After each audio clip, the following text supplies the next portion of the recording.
السلام علیکم ورحمۃ اللہ وبرکاتہ۔ اعوذ باللہ السمیع العلیم من الشیطان الرجیم من ہمزہ ونفخہ ونفثہ۔ بسم اللہ الرحمن الرحیم۔ افرأیت الذی کفر بآیاتنا وقال لأوتین مالا وولدا اطلع الغیب ام اتخذ عند الرحمن عہدا کلا سنکتب ما یقول ونمد له من العذاب مدا ونرثه ما يقول ويأتنا فردا۔ اے نبی صلی اللہ علیہ وسلم، بھلا آپ نے اس آدمی کو دیکھا جس نے ہماری آیتوں سے کفر کیا اور کہنے لگا کہ اگر میں پھر سے دوبارہ زندہ ہوا، زندگی ملی تو بھی یہی مال اور یہی اولاد مجھے وہاں پر ضرور دیا جائے گا۔ کیا اس نے غیب کی خبر پالی ہے یا اللہ کے یہاں سے کوئی عہد لے کر آ گیا ہے؟ ہرگز نہیں، یہ جو کچھ کہتا ہے ہم اسے لکھتے جاتے ہیں اور آہستہ آہستہ عذاب بڑھاتے جاتے ہیں، اور جو چیزیں یہ بتلا رہا ہے ان کے ہم وارث ہوں گے اور یہ اکیلا ہمارے سامنے آئے گا۔ محترم سامعین اکرام، سورہ مریم، جیسا کہ آپ کو معلوم ہے کہ یہ مکی صورتوں میں سے ایک صورت ہے۔ ابھی آپ کے سامنے سورہ مریم، سورہ نمبر 19، آیت نمبر 77، 78، 79، 80، یہ چند آیات آپ کے سامنے تلاوت کی گئیں۔ الحمدللہ، بفضل اللہ، بتوفیق اللہ، آیتوں کا ترجمہ بھی آپ تمام کی خدمت میں پیش کیا گیا۔ یہ جو آیتیں ہیں جس کا ترجمہ آپ نے ابھی سنا ہے، ان آیتوں کا ایک بیک گراؤنڈ ہے جس کو شان نزول کہا جاتا ہے۔ قرآن کریم کی اصطلاح میں، قرآن کریم کے علم کی اصطلاح میں اس کو شان نزول کہا جاتا ہے۔ شان نزول مطلب ان آیتوں کے اترنے کی وجہ، ان آیتوں کے اترنے کی وجہ ہوئی تھی۔ وجہ یہ ہوئی تھی، مسند احمد کے اندر امام احمد نے خباب بن ارت رضی اللہ عنہ کی روایت کو بیان کیا ہے، اور اسی روایت کو امام بخاری رحمۃ اللہ علیہ نے صحیح البخاری کتاب التفسیر باب قولہ تعالی اطلع الغیب ام اتخذ عند الرحمن عہدا حدیث نمبر 4733 پہ بیان کیا ہے، اور اسی روایت کو امام مسلم نے اپنی صحیح مسلم کتاب الصفات المنافقین میں بیان فرمایا ہے۔ خباب بن ارت رضی اللہ عنہ بیان کرتے ہیں کہ میں مکہ میں لوہار تھا۔ خباب بن ارت رضی اللہ عنہ ایک صحابی رسول ہیں، بہت ہی بزرگ اور انتہائی تقوی اور پرہیزگاری والے صحابی رسول ہیں۔ یہ کہتے ہیں کہ مکہ میں لوہار تھا۔ عاص بن وائل، جو مشرکین مکہ کے سرداروں میں سے ایک اور دولت مند آدمی، یہی عاص بن وائل جن کے فرزند عمرو بن عاص رضی اللہ عنہ بعد میں چل کر کے، پہلے تو یہ مسلمان نہیں تھے اور بعد میں چل کر کے یہ صحابی رسول بنے، تو انہوں نے اسلام کے لیے بیش بہا خدمات انجام دیے۔ یہ جو عاص بن وائل ہے، خباب بن ارت رضی اللہ عنہ کہتے ہیں کہ یہ مشرکین مکہ کے سرداروں میں سے، اور چونکہ میں لوہار تھا تو اس نے ایک تلوار بنانے کے لیے مجھ کو دیا، میں نے اس کو تلوار بنا کر کے دے دیا۔ ہوتا ہے آج بھی، کچھ سامان بنانے کے لیے کہا تو دے دیا۔ بڑا آدمی رہتا ہے تو کہتا ہے کہ آ کے گھر پہ لے جانا۔ چھوٹے لوگوں کی بات تو نہیں ہوتی ہے، بڑے لوگ کہیں گے کہ آ کے گھر پر کے لے کے جانا، تو لوگ پہنچ بھی جاتے ہیں گھر پہ۔ تو خباب بن ارت رضی اللہ عنہ سے تلوار بنوایا اور کہا کہ آ کر کے بعد میں پیسہ اس کی قیمت لے کے چلے جانا۔ خباب بن ارت رضی اللہ عنہ اس تلوار کی قیمت لینے کے لیے اس کے پاس گئے، تو چونکہ مشرکین مکہ میں سے ہے، نبی کریم صلی اللہ علیہ وسلم سے دل میں بہت بغض ہے، بہت حسد ہے، تو جب خباب بن ارت رضی اللہ عنہ جو کہ مسلمان ہو چکے ہیں، یہ جاتے ہیں پیسہ لینے کے لیے، تو یہ کہتا ہے کہ جب تک محمد عربی صلی اللہ علیہ وسلم کا انکار نہیں کرو گے، یہ جو تمہاری قیمت ہے، تمہارا جو پیسہ ہے، ہم تم کو نہیں دیں گے۔ تم کو ابھی نبی کریم صلی اللہ علیہ وسلم کے ساتھ کفر کرنا ہوگا، آپ صلی اللہ علیہ وسلم کے ساتھ انکار کرنا ہوگا۔ خباب بن ارت رضی اللہ عنہ غیرت مند مسلمان، فوراً انہوں نے منہ پہ ہی کہہ دیا کہ تم مر جاؤ اور مر کر کے زندہ ہو جاؤ، پھر بھی میں نبی کریم صلی اللہ علیہ وسلم کے ساتھ کفر کرنے والا نہیں ہوں۔ تو اس آدمی نے کہا کہ ٹھیک ہے، میں مر جاؤں گا، مرنے کے بعد زندہ ہوں گا تو یہی مال، یہی اولاد میرے پاس ہوں گے، اس وقت آ کر کے مجھ سے پیسہ لے لینا۔ تو اللہ تبارک و تعالیٰ نے ان آیتوں کو نازل فرمایا۔ سامعین کرام، آیتوں کا ترجمہ اور تشریح کرنے سے پہلے، آیتوں کی تشریح کرنے سے پہلے ہم ایک بات بتلا دیں کہ مشرکین مکہ کا یہ عقیدہ تھا،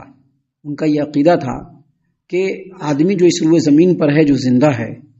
یہ اس کی زندگی ہے، اس میں اس کو پیسہ کمانا چاہیے، کھانا پینا چاہیے، عیش کرنا چاہیے، اور اس کے بعد مر جائے تو اس کے بعد کیا ہوگا کوئی پتہ نہیں۔ جیسا کہ آج بھی بہت سارے مسلمانوں کا یہ عقیدہ ہے، آج بھی بہت سارے مسلمانوں کا یہ عقیدہ ہے، اور ان کے دل میں یہ عقیدہ جمع ہوا ہے، جب ہی قرآن کی بات ان کے حلق سے نیچے جلدی نہیں اترتی ہے۔ یہ دل میں عقیدہ جمع ہوا ہے کہ یہ دنیا ہے، دنیا میں اچھا سے مست کمانا ہے، کھانا ہے، بال بچوں کی زبردست پرورش کرنی ہے، اس کے بعد موت آ جائے گی، کس کو کیا ہوتا ہے کس کو کون سے پتا۔ یہ عقیدے کا ایک پہلو تھا مشرکین مکہ کے ہاں۔ اسی عقیدے کا جو دوسرا پہلو مشرکین مکہ کیا تھا وہ یہ کہ جو اللہ تبارک و تعالیٰ آج ہم لوگوں پر بڑا مہربان ہے اور اس قدر مال و دولت اور اولاد سے نوازا ہوا ہے، مرنے کے بعد بھی ہم سے خوش رہے گا۔ جیسا کہ آج بھی بہت سارے لوگ یہ سمجھتے ہیں کہ مال و دولت آ رہا ہے تو یہ رب کا بڑا کرم ہے، یہ رب کا بڑا فضل ہے۔ یہاں پر یاد رکھیے، چاہے کوئی بھی آدمی ہو، اگر اس کو اللہ تبارک و تعالیٰ نے دولت دیا ہے تو وہ فضل کی وجہ سے نہیں، اللہ بہت خوش ہے اس لیے نہیں، بلکہ اللہ نے دولت دیا کہ اس کے مقدر میں ہے، اور اللہ تبارک و تعالیٰ وہ دولت دے کر کے اس کو آزمانا چاہتا ہے۔ اور اگر کسی کو اللہ تبارک و تعالیٰ کی طرف سے تنگ دستی ملی ہے، مال و دولت کی کمی ہے، تو اس لیے نہیں کہ اللہ تبارک و تعالیٰ اس سے ناراض ہے، بلکہ اس لیے کہ اس کے مقدر میں یہ چیز ہے، اور اللہ تبارک و تعالیٰ اس کو آزمانا چاہتا ہے کہ اپنی غربت میں، اپنی تنگ دستی میں، اپنی افلاس میں وہ کس طرح کی زندگی گزارتا ہے۔ تو یہ مشرکین مکہ کا عقیدہ تھا کہ یا تو ہم زندگی میں خوب عیش موج کر لیں گے، مر جائیں گے، کوئی نہیں جانتا کہ کیا ہوگا، اور اگر مر بھی گئے، اور جیسا کہ محمد اور اس کے ساتھی صلی اللہ علیہ وسلم یہ کہتے ہیں کہ مرنے کے بعد دوبارہ زندہ ہونا ہے، تو اس دن اللہ تبارک و تعالیٰ پھر سے ہمارے اوپر مہربان ہوگا، جو مال و دولت اور جو آشائش یہاں ملی ہوئی ہے وہ وہاں بھی مل جائے گی۔ سیم وہی بات عاص بن وائل نے یہاں پر کہا خباب بن ارت رضی اللہ عنہ کو کہ ٹھیک ہے، تم جو کہہ رہے ہو نا کہ میں مر جاؤں اور مرنے کے بعد دوبارہ زندہ ہو جاؤں گا، پھر بھی تم محمد کے ساتھ کفر نہیں کرو گے، تو جاؤ، میں مرنے کے بعد دوبارہ زندہ ہوں گا تو یہی مال و اولاد اللہ تعالیٰ مجھ کو دے گا اور آ کر کے لے جانا۔ اللہ تبارک و تعالیٰ نے فوراً یہاں پر کہا افرأیت الذی کفر بآیاتنا وقال لأوتین مالا وولدا، اے نبی صلی اللہ علیہ وسلم، کیا آپ نے اس آدمی کو دیکھا جس نے ہمارے ساتھ کفر کیا اور یہ کہا کہ اگر ہم مر جائیں اور مرنے کے بعد ہم کو دوبارہ زندگی ملے تو جو مال و اولاد آج ہمارے پاس ہے کل بھی یہی مال و اولاد ہم کو مل جائے گا۔ محترم سامعین اکرام، اللہ تبارک و تعالیٰ نے اس کا انکار کرتے ہوئے فرمایا، اللہ نے فرمایا اطلع الغیب، کیا اس کو غیب کے بارے میں خبر ہو گئی ہے کہ کل کو جب یہ مر جائے گا تو مرنے کے بعد اس کے ساتھ کیا ہونے والا ہے، اس کو کوئی خبر مل گئی ہے کہ مرنے کے بعد جب دوبارہ یہ زندہ ہوگا تو جو مال و اولاد آج جس کے پاس ہے یہی مال و اولاد اس کے پاس ہوگا، کیا اس کو پتا ہے؟ اطلع الغیب، کیا اس کو غیب کے بارے میں کوئی خبر مل گئی ہے؟ ام اتخذ عند الرحمن عہدا، یا اللہ تبارک و تعالیٰ سے کوئی عہد و معاہدہ لکھوا لیا ہے کہ ہم جب مریں گے تو مرنے کے بعد ہم کو پھر دوبارہ پھر یہی مال و اولاد ملے گا، کیا اس نے عہد لکھوا لیا؟ گویا یہ انکار ہے اس کی بات کا۔ اس نے جو کہا کہ اگر میں مر بھی جاؤں اور مر کر کے دوبارہ زندہ ہو جاؤں تو جو رب آج مجھ پر مہربان ہے کل بھی مہربان ہوگا اور اسی طرح کے مال و دولت سے نوازے گا، کیا اس کو غیب کی خبر مل گئی یا اس نے رب سے کوئی عہد لکھوا لیا؟ اللہ تبارک و تعالیٰ نے پھر آگے بیان فرمایا کلا، ایسا ہرگز نہیں ہوگا، ایسا ہرگز نہیں ہوگا۔ کیا مطلب یہ کہ یہ دنیا میں جو کچھ ہے نا وہ سب یہیں چھوڑ کے جانا ہے۔ دنیا کی کوئی بھی چیز اب آدمی اپنے ساتھ لے کر کے نہیں جا سکتا، صرف وہی لے کے جائے گا جو اس نے اپنے ہاتھوں سے کیا ہوگا، چاہے وہ نیک عمل کیا ہوگا یا کرتوت کیا ہوگا، چاہے وہ نیک عمل کیا ہوگا یا کرتوت کیا ہوگا، جو بھی کیا ہوگا وہی ساتھ میں لے کے جائے گا۔ اچھا عمل کیا ہوگا وہ ساتھ میں چلا جائے گا، برا عمل کیا ہوگا وہ ساتھ میں چلا جائے گا، دوسرا کچھ بھی لے کر کے جانے والا نہیں، تنہا اللہ کے بارگاہ میں قیامت کے میدان میں پہنچنے والا ہے۔ جیسے ہی موت ہوگی سارے دھیرے دھیرے ساتھ چھوڑ دیں گے، جا کر کے منو مٹی کے اندر دبا دیں گے، سب چھوڑ کر کے چلے آئیں گے، اس کے بعد وہاں سے سنگل وے میں فیس کرنا ہے۔ آج جو دنیا میں بہت سارے لوگ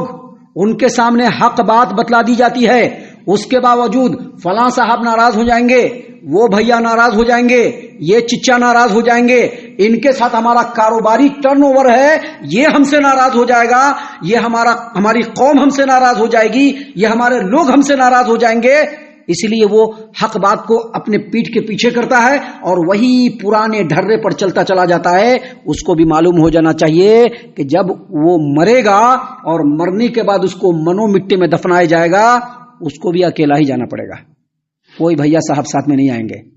کوئی فلانا صاحب ساتھ میں نہیں آئیں گے۔ دنیا میں بڑا زبردست بزنس ٹرانزیکشن ہوا کرتا تھا نا، وہ بھی ساتھ میں نہیں آئے گا۔ یہ جو پوری کی پوری قوم ہے نا، کوئی بھی ساتھ میں نہیں آئے گا۔ اللہ تبارک و تعالیٰ نے اس لیے پہلے کہا کلا، ہرگز نہیں،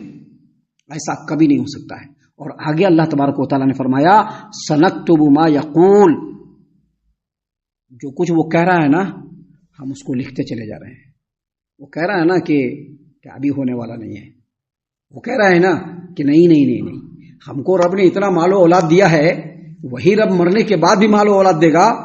اس کو بھی ہم لکھتے جا رہے ہیں. جو رب کے ساتھ کفر کر رہا ہے نا وہ بھی ہم لکھتے چلے جا رہے ہیں. یاد رکھیے گا اور ہمیشہ یاد رکھیے گا، اگر کوئی آدمی اس بات کا دعویٰ کرے کہ ہم اللہ پر ایمان رکھتے ہیں، اگر کوئی آدمی اس بات کا دعویٰ کرے کہ ہم رسول کریم صلی اللہ علیہ وسلم پر ایمان رکھتے ہیں، اگر کوئی کتابوں پر ایمان رکھنے کا دعویٰ کرے، فرشتوں پر ایمان رکھنے کا دعویٰ کرے اور آخرت کے بارے میں کیئرلیس ہو، اس کا ایمان کچھ بھی فائدے والا نہیں.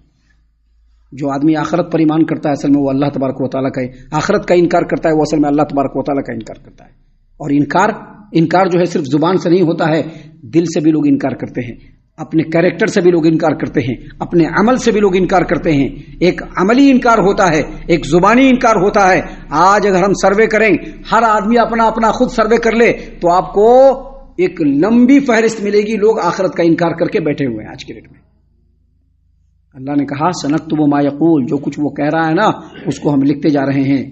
اور آگے مزید کہا وَنَمُدُّ لَهُ مِنَ الْعَذَابِ مَدًّا، اور دھیرے دھیرے اس کے عذاب کو بڑھاتے بھی جا رہے ہیں، اس کے کرتوتوں کو لکھتے بھی جا رہے ہیں اور اس کے اوپر جو عذاب ہونے والا ہے اس کو بڑھاتے بھی جا رہے ہیں. اور آگے اللہ تبارک و تعالیٰ نے مزید کہا وَنَرِثُهُ مَا يَقُولُ، وَنَرِثُهُ مَا يَقُولُ. وَنَرِثُهُ مَا يَقُولُ کا مطلب یہ ہے کہ جو کچھ وہ کہہ رہا ہے، جن چیزوں کے بارے میں کہہ رہا ہے، ہم اس کے وارث ہونے والے ہیں، وہ اس کا وارث ہونے والا نہیں. آپ کے پاس جو کچھ ہے نا بس آپ کی زندگی بھر، آپ کی زندگی کے بعد دوسرا وارث ہوگا، اس کے بعد پھر کوئی تیسرا وارث ہوگا، اس کے بعد پھر کوئی پانچواں وارث ہوگا، اس کے بعد پھر کوئی لاسٹ کا وارث ہوگا، اور آخر میں ان مال کا وارث کون ہو جائے گا؟ رب العالمین ہو جائے گا. اللہ نے کہا وَنَرِثُهُ مَا يَقُولُ وَيَأْتِنَا فَرْدًا، جن چیزوں کے بارے میں وہ بتلا رہا ہے ہم اس کے وارث ہوں گے، اور قیامت کے دن اس کو بالکل سنگل آنا پڑے گا، تنے تنہا آنا پڑے گا. کپڑے بھی جسم پر نہیں ہوں گے. جو کپڑا ہے نا یا کفن میں جو کپڑا پہنایا جائے گا وہ بھی کپڑا نہیں ہوگا. ننگے بدن، بغیر ختنہ کیے ہوئے، ننگے پیر، ننگے جسم اللہ کے بارگاہ میں پہنچنا پڑے گا، کچھ بھی نہیں ہوگا. تو ان تمام باتوں سے بہت ہی زیادہ عبرت و نصیحت حاصل کرنے کی ضرورت ہے. ہم اللہ سے دعا کرتے ہیں کہ اللہ تعالی ہم تمام کو ان باتوں کے اوپر خوب غور و فکر اور تدبر کرنے کے ساتھ ساتھ اللہ تعالی ان باتوں کے اوپر ہم تمام کو عمل کرنے کی بھی توفیق عنایت فرمائے. آمین. اللہ تعالی ہم تمام کو صحیح معنوں میں پکا سچا مومن مسلمان بنائے، اللہ اور اس کے رسول صلی اللہ علیہ وسلم کا مطیع و فرما بردار بنائے، صحابہ کرام رضی اللہ عنہم کے طریقے پر چلنے والا بنائے، جنت الفردوس میں جگہ عطا فرمائے. اے اللہ ہم تمام کو جہنم سے پناہ دے، اے رب العالمین ہم تمام کو جہنم سے پناہ دے، اے مالک الملک ہم تمام کو جہنم سے پناہ دے. آمین یا رب العالمین. وما علینا الا البلاغ المبین. تبارك الذي نزل الفرقان على عبده ليكون للعالمين نذيرا.